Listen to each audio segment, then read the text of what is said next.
Hey comic book fans, welcome to the Comic Fix, your one-stop shop for every single thing DC Comics, system creator owned to a little bit Marvel. My name is David, and welcome to the Comic Fix. So, in this video, I'm going to be doing 3 reviews. Now, one of them I'm so excited to talk about, and I'll start it off with Justice League Dark Annual Issue Number 1. The thing that makes this book so special is that Justice League Dark issue number 13, which came out last week, was so damn good, and the ending just made me want the next issue so bad. And I didn't have to wait long. All I had to wait was 7 days, and I got the next issue.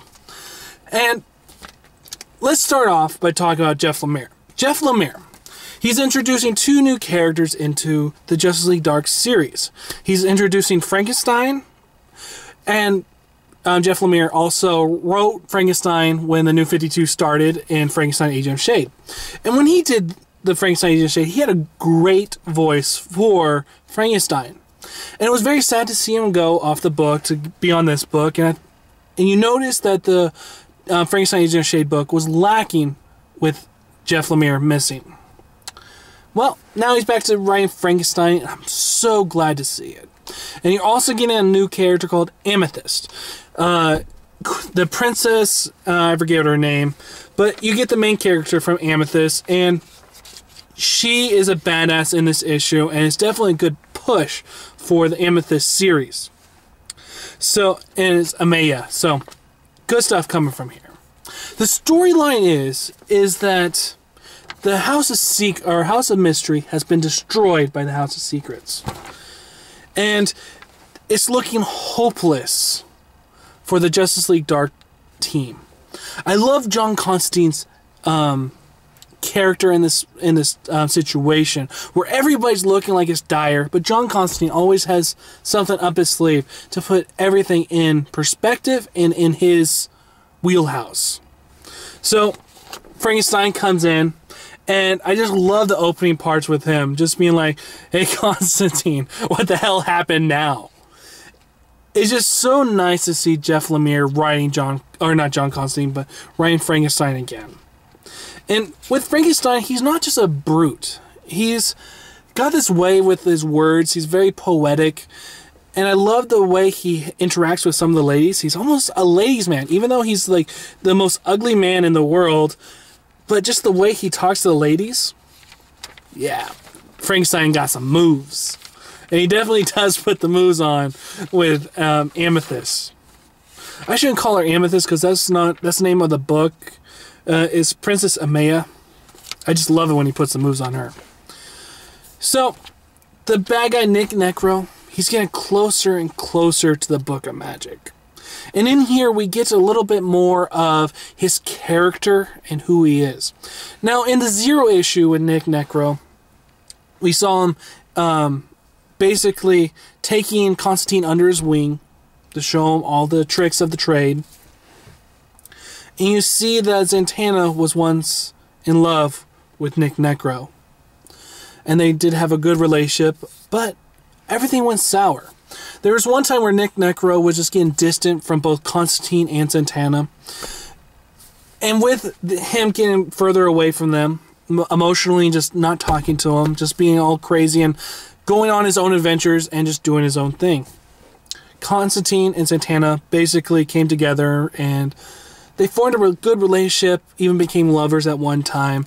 And they basically noticed that Nick Necro was going to the bad side and doing some awful things. So what did they do to stop him? They basically killed him. They took his soul to hell. And in here we get Nick Necro and how he got back into the New 52 or the DC universe. And it was so cool. You find out that, what was his name? That Felix Faust basically went to a demon and said, I'll give you my soul if you let Nick Necro out. And it's so cool, though, because you see that Felix Faust is just a regular human guy. And I was always wondering, I was like, what made him so ugly? You know, we've been seeing him just as this guy. And we get the reason why, is that when the demon took his soul, he just became this corpse of a human being. And so now with Nick Necro getting closer and closer to the Book of Magic? Will they be able to find it? Or will John Constantine be able to put a con on Felix Faust? This book was just great, great stuff. I love the artwork, and just to see the same artist on for the whole entire annual, it's actually pretty shocking, because only a few of the new annuals have the same artist on through the whole entire book. Usually they have two artists on there, one doing the first half, the other one doing the second half. Where the artist Mike McKeel Janin, as a Michael, he just is putting all his love into this series, and I just love how the magic in this book looks so unlike anything else in the DC universe. It just gives its own flavor. And then to add in there Frankenstein and Princess Amaya, it's a good mix of characters in this book. And that's one thing that I thought was missing in the first half of the series before Jeff Lemire got on, is that the book had no identity. Now it has an identity. It's just beautiful, beautiful stuff. When Jeff Lemire started out the series, he said his mission is to make sure that all the characters had the definition of what their powers are and how they can use it. Because sometimes with magic, you don't know their boundaries, where Jeff Lemire is like, first, we're going to get the boundaries of what these characters can do. And then second, we're going to build their character up, who they are. And he's been doing a fantastic job at that. All these characters, John Constantine, when the first story arc came up, and you didn't really get a sense who John Constantine was. Then Jeff Lemire comes on. Instantly, you know that John Constantine is a bastard. And my first couple issues that I read with Jeff Lemire, I kept on saying, John Constantine's a bastard. And that was something that he was going for. And then to get the characters in there, like Andrew Bennett from iVampire, he gave a cool little stuff in there, and then he went on in separate ways. He does come back in this issue, and it's nice to see where this book takes place. It takes place before Andrew Bennett took all on the evil spirits. So, because I was wondering, I was like, what? Andrew Bennett's in there? How is Andrew Bennett in there? And then it explains. It came before all the shit that happened in iVampire up to now. So, just some great character moments, and an ending that gives clarity or gives some more questions to the whole entire series. Like, is the Book of Magic really the Book of Magic? And a last page that makes you go, oh, I cannot wait for issue number 14. Jeff Lemire has become one of my favorite writers to date right now. My favorite writers are Jeff Lemire, Greg Hurwitz, I love his run on Batman, and Scott Snyder. Like, those three right now are just on top of their game, and I'm loving what they're bringing to the DC universe. And Jeff Lemire, I actually was on Twitter today, and I saw one where I guess a rumor was going around that Jeff Lemire was going to be leaving Justice League Dark, and he said on his Twitter account, I am staying on this book. This book means something to me, and don't worry, people, I'm going to be on it. So it's my hope that he stays on this book for a long time to come. He's just building such a great world that anybody can jump in. With this issue, even for the new people who never read a Justice League Dark issue, Jeff Lemire does a great job at introducing the characters to a new audience. So you get where they're at right now, who they were, and it's just great to see how he did that in the dialogue, and also the art. Just beautiful. I mean, I could talk about this issue for so long. There was so much information in there. It's just a beautiful, beautiful book. If you're not reading Justice League Dark, start now with the annual. Or if you want, wait for issue number 14 to come out next month and start there, because that's going to be a new story arc. And I'm just wondering, where is this series going to go? And also what Jeff Lemire is doing with this series is that he's kind of taking the approach, I feel, of what Brian Azzarello's doing with Wonder Woman, where it's not just a 6-issue story arc. It's a story arc spanning 20 issues, 30, 40, 50. It's a long story. And that's what you get out of here. You get answers, but with those answers, some more questions. Some questions that you really want answered.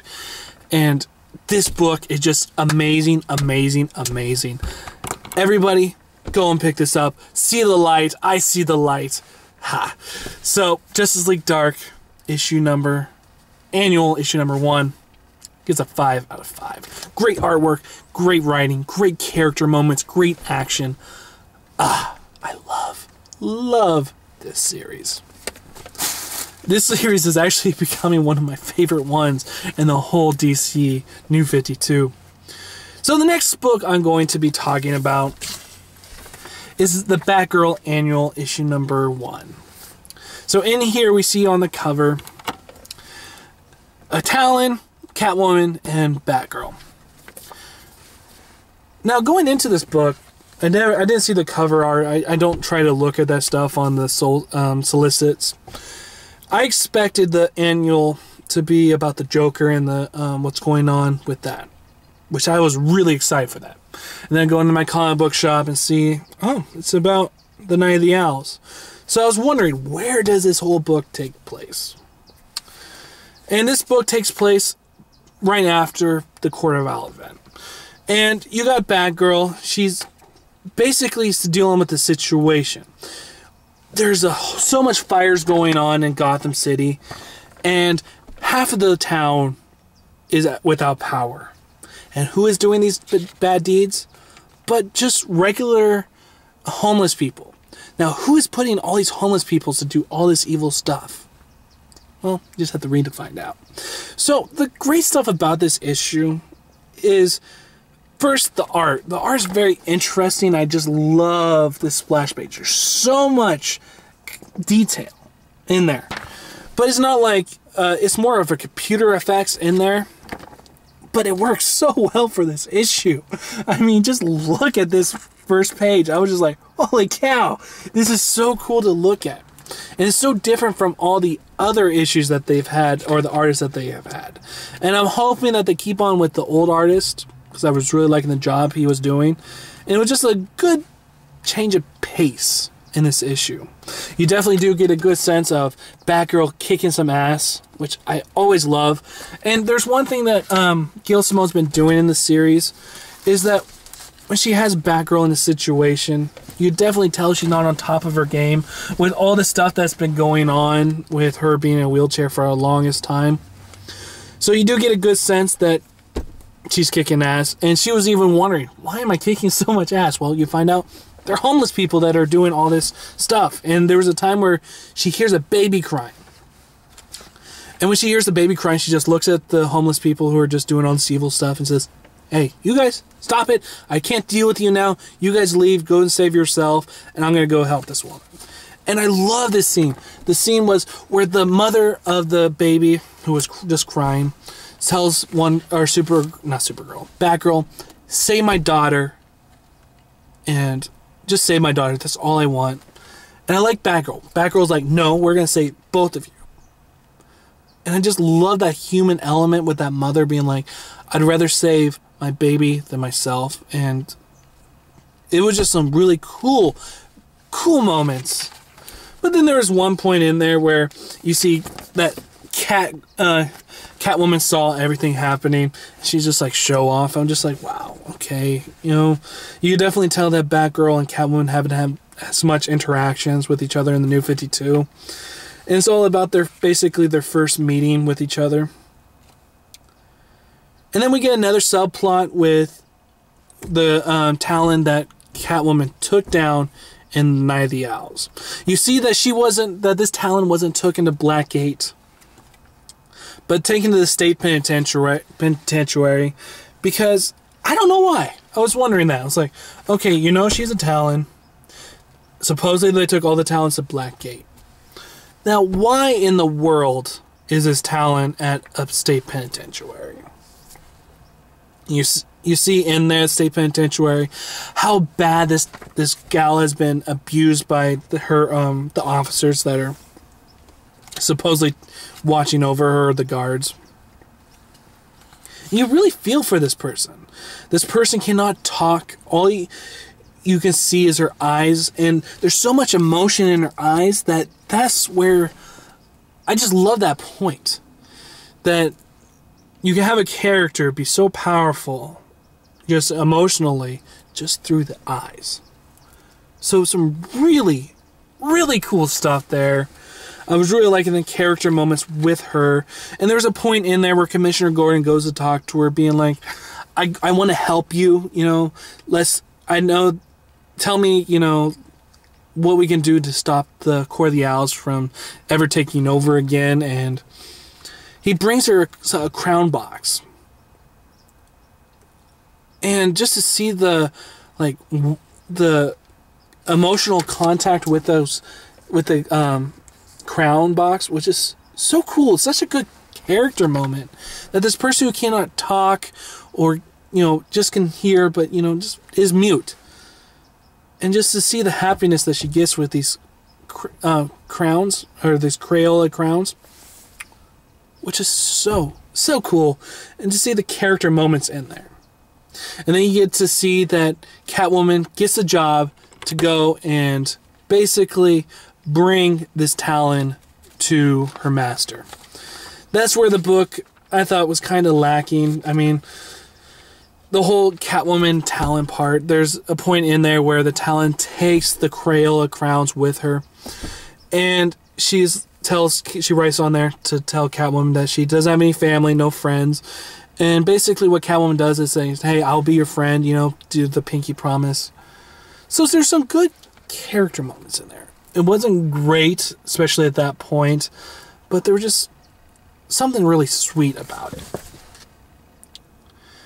We did also get some points in there where we got Batgirl going and looking for some information about what's going on with all of these homeless people. So she goes to get some information from this guy. This guy, he basically has got his leg taken off by nightfall. And I never expected to see him again. So to see him in this book lets me know he's going to play a pretty big part in the next story arc that's going to be coming up. And he basically tells Batgirl, if my brother sees me with you, he's been trying to keep me clean. If he sees me with you, there's going to be just hell to pay. And the brother eventually does come and finds Batgirl and this guy talking. And what does Batgirl do to try to convince the brother that it's not what it seems? She goes and kisses him. And I just love that moment where she's like, hey, I'll see you later, hubby. And the brother looks at the other brother and just like, are you hitting that? I just thought that was such a good character moment. What this book has in this issue is just character moments. And the action may not be the greatest, but the character moments in here are just so sweet and just fun. And if you haven't been reading Batgirl, I would suggest you go and start now. The whole book has been getting better and better and better. And now to see that there's going to be another Talon in the whole kind of Bat family line, I'm kind of glad to see. And to see the world that Scott Snyder's created for the Bat family with the Talon, that's just been some really, really good stuff. This was another issue that was just so strong that I just loved. There was some points in there, though, that were just lacking. There was a point in there where the regular artist is going, and then the second artist comes on. And his art is so different than the artist that we've been getting. That was extremely distracting to see that point. But there's a lot of things to like. And if you're a Batgirl fan or is interested in Batgirl, go pick up this issue. It is $4.99. I actually think it's worth it. So, in the end, I give Batgirl issue number 1, the annual number 1, a 3.5 out of 5. Good book. There is 2 artists on there. Good character moments. All around, good book. And I can tell you right now, There is no stinkers this week. They've all been good titles. And you know what, people? I got a little bit of time to talk about one more book, and then I have to go to work. So that next book is Aquaman, issue number 13.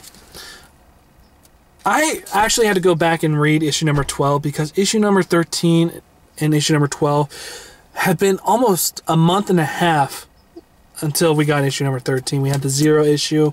Zero issue didn't really give us as much. And so I was a little bit wondering, what really did happen in issue number 12? So I read it, got to issue number 13. Basically what happens, Black Manta's got the King Trident, and he's going to go bring it to the people who have been getting this master plan all together. And Aquaman, he is so angry for what all Black Manta has done. He has killed off so many of the others. And the others are this group that that Aquaman used to hang out with before the Justice League days. And just to see the anger in there, and he wants to kill Black Manta. And it's cool though to see in this issue, we do find out, yes, Aquaman has killed before. And he will do it again, but it has to be for a good cause. So I thought that was a cool moment. I mean, he's not a straight up black and white superhero. He got some gray in there. And so it was really cool to see. And I just loved Ivan Reyes' art in this issue. And this is going to be, I think, the last issue, or second to last issue, that he's going to be doing with with Jeff Johns before he jumps on the ship with Justice League of America. And one thing I really like about Jeff Johns is when he's on a series, and he's doing a great job at it, he has a story arc, but that story arc always leads into a bigger story arc, and that's what we get here. We get the whole stuff with Black Manta. And then with that, we get to the Rise of Atlantis story arc and the beginning of that. And it's so cool to see how through the 13 issues have been leading up to this event. And I cannot wait for this event. And to see who the real mastermind is behind all this is really cool to see. And I cannot not wait for issue number 14 to come out. On another sad news is that Jeff Johns is actually going to be leaving the book, I think, after Rise of Atlantis. And I've saw on CBR who the next person is going to be on the title. And it's a good name to know, but I just cannot remember it right now. It's some indie developer, and the guy, basically DC Comics, said, "Hey, do you want Aquaman?" And he was like, "Hell yeah, do I want Aquaman? You know, Aquaman's been kicking ass so far." So I know it's going to be in good hands. I just cannot remember who the person is. But once Jeff Johns and Ivan Reyes goes, just know the series will be in good hands. And I'm sorry I'm being kind of vague about this issue. I do have to go to work. So in the end, it's just a kick-ass issue. You get some just great fights between Aquaman and Black Manta. And some questions about Rise of Atlantis, which is going to be a Justice League and Aquaman crossover.